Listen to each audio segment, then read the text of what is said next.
High school can be one of the most important times in one's life.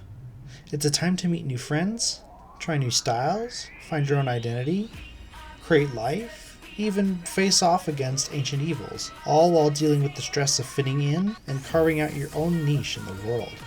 Monster High: New Ghoul in School is a short, cozy game that lets you experience all these things as your own monster OC, totally original, do not steal, as you settle into life at Monster High. Though New Ghoul in School is a relatively simple game, does that mean it has aged badly? Or is it worth cuddling up with on a frightfully dreadful night? Let's find out.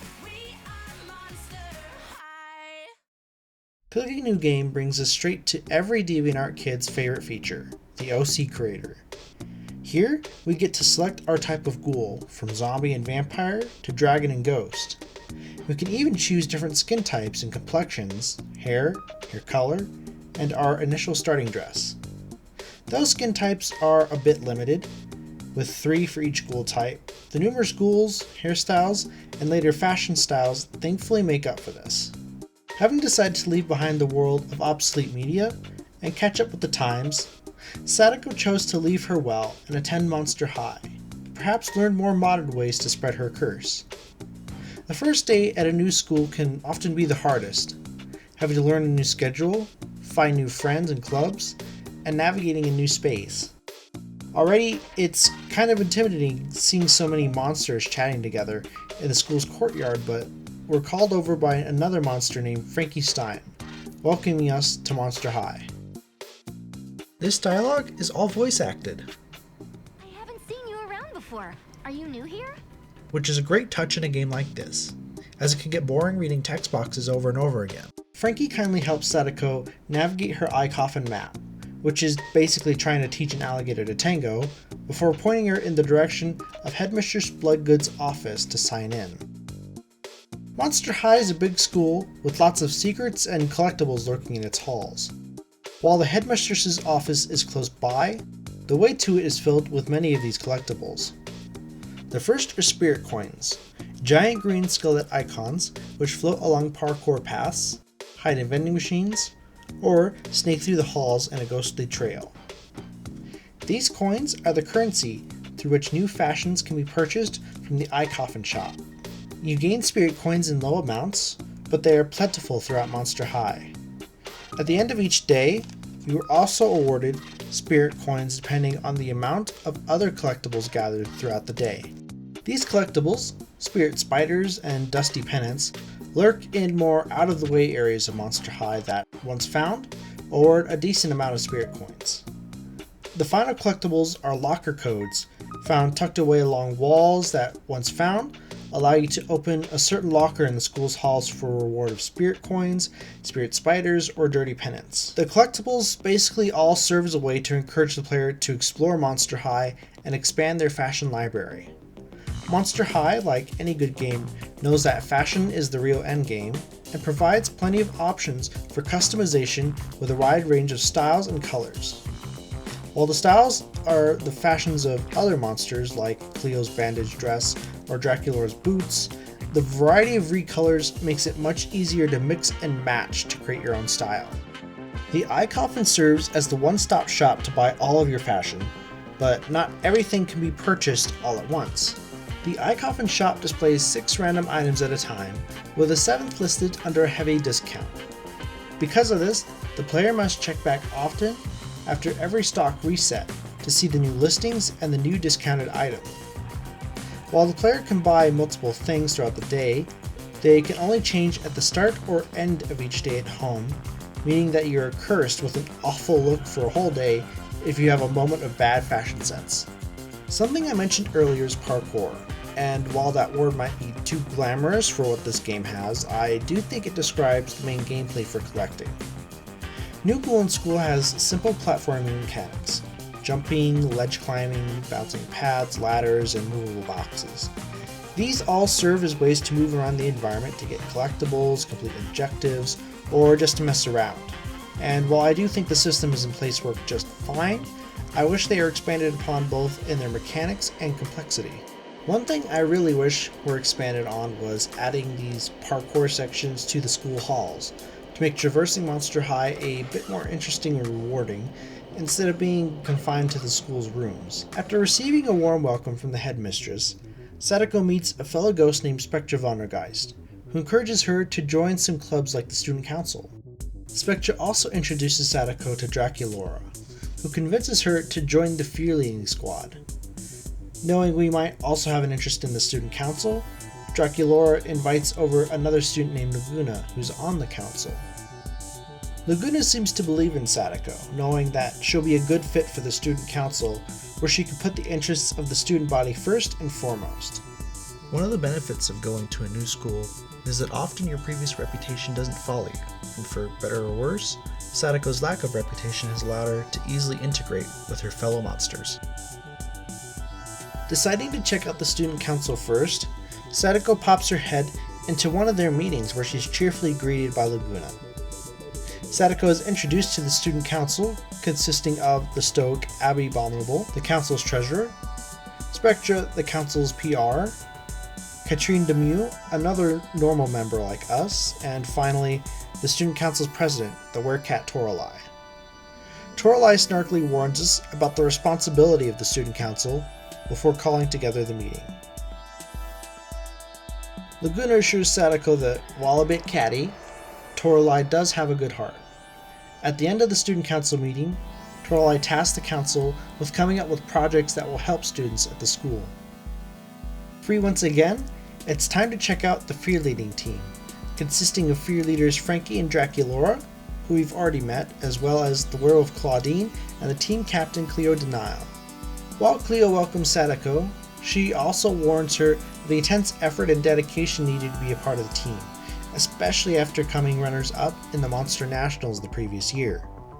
Clearly bitter about this loss, Cleo tasks the new Ghoul with finding the steps to an ancient and powerful cheerleading routine, rumored to be unbeatable and thought lost to time. Cleo presents a riddle, unsolved for generations, that holds the location of the first steps. So, where could these steps possibly be? Perhaps in a forgotten part of the catacombs below the school? Or locked away in some secret wing of the school? It's in the pool. No, I'm not kidding. And no, it's not even in the infamous deep end, that section of the pool which goes down forever. No, they're just randomly scattered around the swimming pool. I think for me this is really where the gameplay falls flat. Games like LEGO Star Wars have proven that games for children don't need to be brain dead simple. LEGO Star Wars had puzzles, cool fights, intense platforming, all of which make it a game worth replaying time and time again. While I enjoy the Spirit Coin and Fashion gameplay, and think New Ghoul in School has a cute story, the main gameplay that ties story segments together is extremely weak. Looking for the Fearling steps is exactly the same as looking for Eye of Newt for the Enviro Club, or Copper Wire for the Robotics Club. You are given a task to collect X amount of items, usually 3, and are sent to a specific area to search for these items, like the pool or gym. Once in the area, using R1 creates a short arrow which points to the location of the nearest item, and reveals it once near enough. Typically you have to interact with the light platforming elements to reach these items, which often isn't difficult.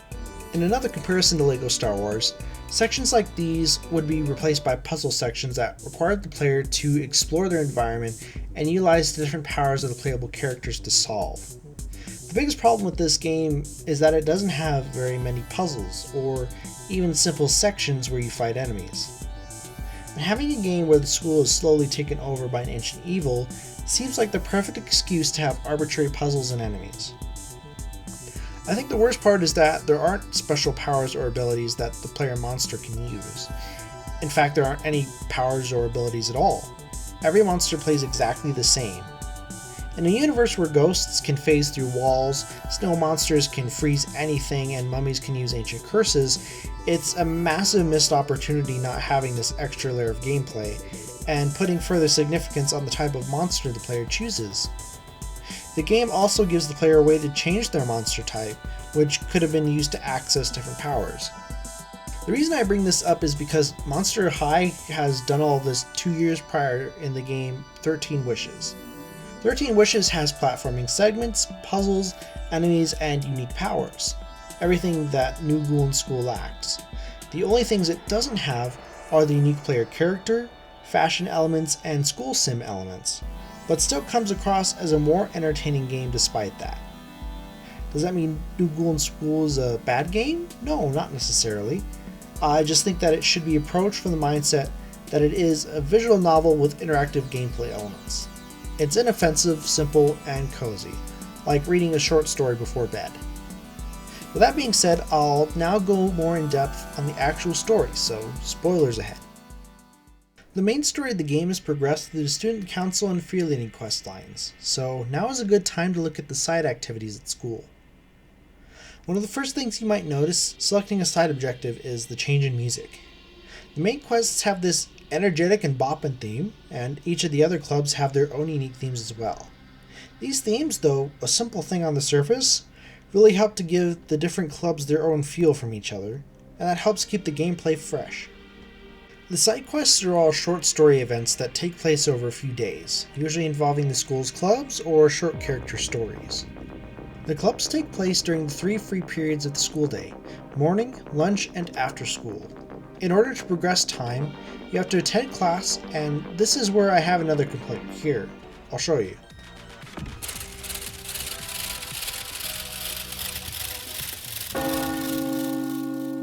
Did you catch it?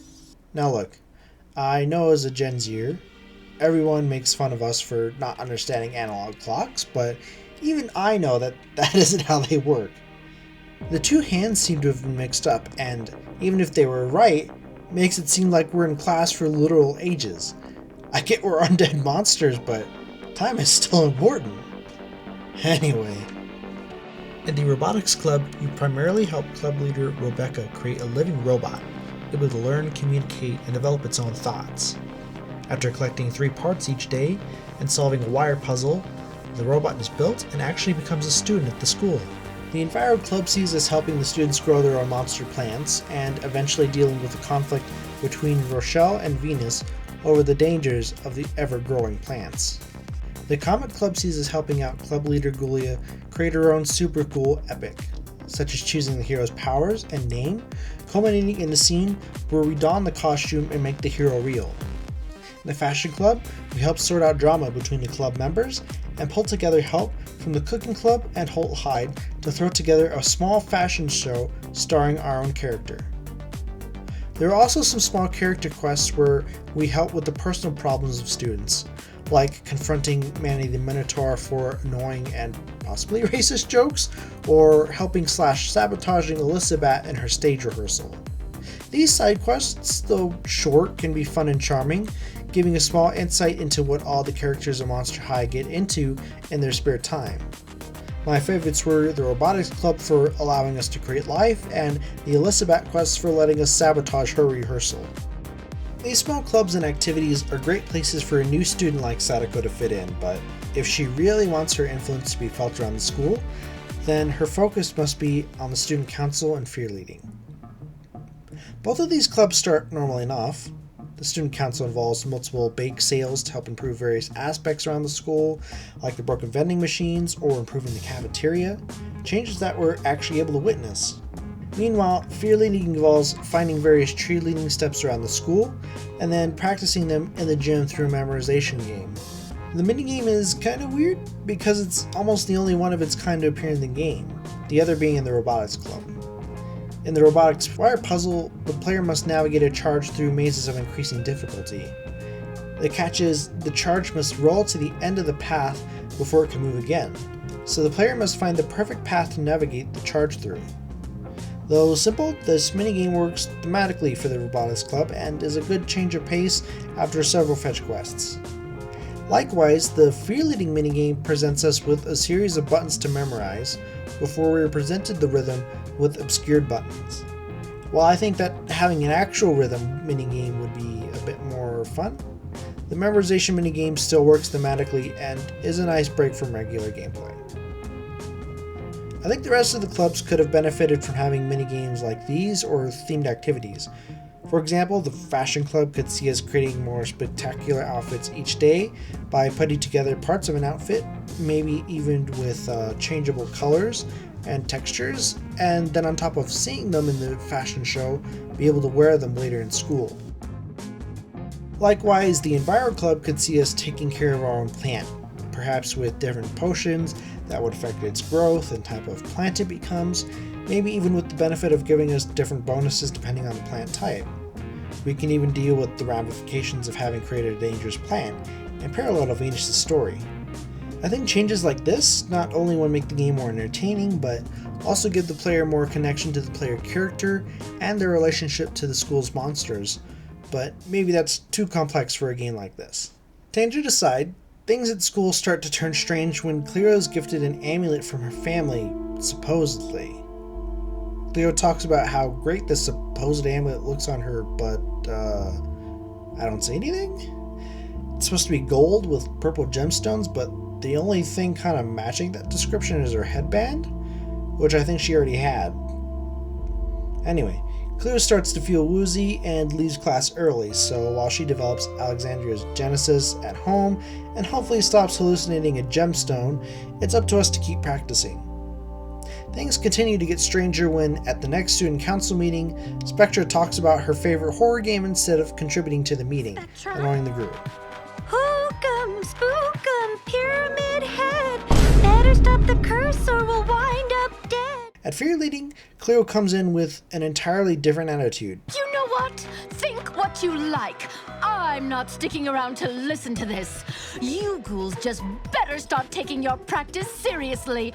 She berates all of the Fear Leading members for simply talking before getting frustrated and giving us a task to find more cheerleading steps. Now, while a wee bit concerned, Sadako's more annoyed than anything. At this point, she'd already been to the pool and confronted flashbacks of her death in the well, and now she's taunted by the memory of her theater dreams being crushed. Strange amulet or not, it's like Cleo was taunting her. But Sadako isn't one for melancholy, so she collects the steps and returns to practice. At the next few student council meetings, things continue to be strange. While the rest of the council plans and executes a bake sale to fix the school, Spectra keeps demanding to eat the sale's cookies and take the money that the sale raises. Spectra alludes to these being a tribute or something, and keeps referencing Egyptian figures like the Sphinx, even going so far as to threaten us with ancient curses when she doesn't get her way. Things continue to spiral out of control as the rest of the council begins to act like Spectra. First, Katrine, followed by Toralei, and eventually Abby. Things at Fear Leading don't get much better, as Cleo continues with her insufferable attitude, eventually even lashing out at Ghoulia for touching her amulet. What do you think you're doing? No! That's mine! Get away from me! Only Egyptian royalty may touch the amulet. How dare you put those grubby zombie mitts on my birthday present? I don't know why I even bother. Considering all the brain puffs you eat, you'd think you'd be a bit smarter than that. I guess not. Horrified by her outburst, the rest of the Fear Leading team tries to oust Cleo as captain, which is quickly foiled when the next day, Claudine and Draculaura begin to act like Cleo. It becomes horribly obvious at this point that something is seriously wrong.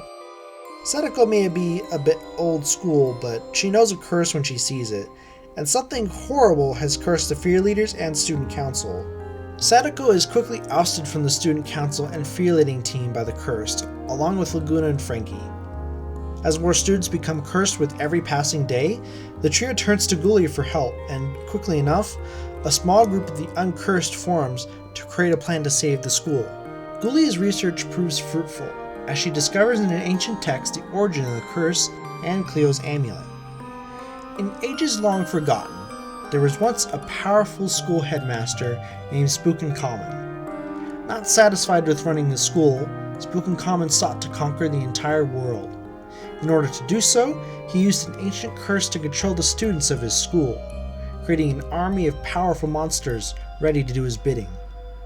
Unfortunately for Spookenkhamun and his world-conquering ambitions, a much younger headmistress Bloodgood alerted the monster administrators, who were able to seal Spookenkhamun with an amulet for all time. While it's unclear how Cleo's family got the amulet, or why Spookenkhamun waited until now to make his move, it's clear that his antics aren't just a danger to the school, but the whole world. Ghoul theorizes that destroying the amulet will reverse the curse and stop Spookenkhamun. So, the issue becomes about how to get the amulet without getting cursed or endangering the cursed students. After spying on the Cursed Student Council and a cursed rally with Laguna, Sadako discovers Spookenkhamun's ultimate plans for domination. Using the Free-Leading Nationals as a way to gather the school, the Cursed will convert the remaining students, and Spookenkhamun will once again have a loyal monster army. After escaping back to the library, we get to my single favorite dialogue line in the game. Hey, there you are. I just told everyone what happened. Did you have any troubles getting out of the Clauditorium?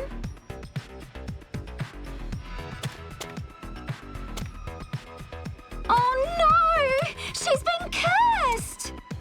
Ghoul, that's not funny! After getting chastised, the group comes up with a plan to create their own Free-Leading team to enter the Nationals, and hope that they perform well enough to distract Cleo so a second team can steal and destroy the amulet. Not the best plan, but there isn't time to make a better one. So Sadako and Frankie form a new team with Caddy Noir and Laguna, and have 2 practices before going to the Nationals. The actual performance goes pretty well, as the memorization part of the minigame only appears in the last part of the section, but it was fun hearing the crowd cheer or laugh depending on if you hit the moves or messed up. Long story short, the cheer performance is dazzling, throwing Cleo off her game, allowing Deuce and Claude to take her amulet and destroy it. Now, new Ghoul, do it!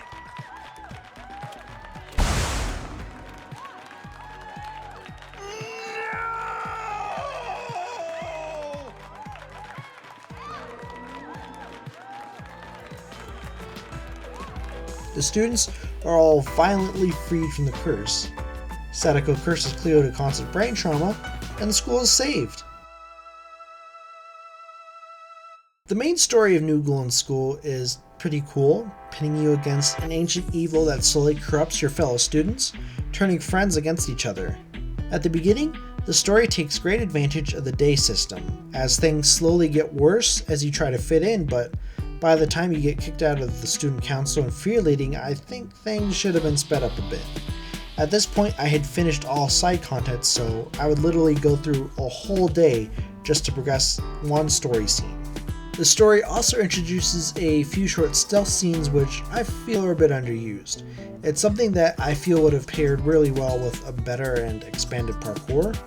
Imagine as more students get cursed, you'd have to use alternate routes to avoid and sneak around cursed students. The stealth as it is simple, but it works well enough. After saving the school, everything just goes back to normal. None of the characters have any interesting dialogue after this, and no new missions pop up, so I assume it's just meant to be time to finish collecting and completing the remaining side quests. Overall, I think New Ghoul in School is an entertaining game for what it is. The elements that I enjoyed, the character customization, character interactions, and story are the elements I think the game does best. The other elements like the platforming, collecting, etc., while not the best, aren't outright offensive and do enough to support the rest of the gameplay. I think if you're interested in Monster High like I am, then this game is worth checking out if you can. With that being said, thank you so much for watching, and I hope you have a fantastic day.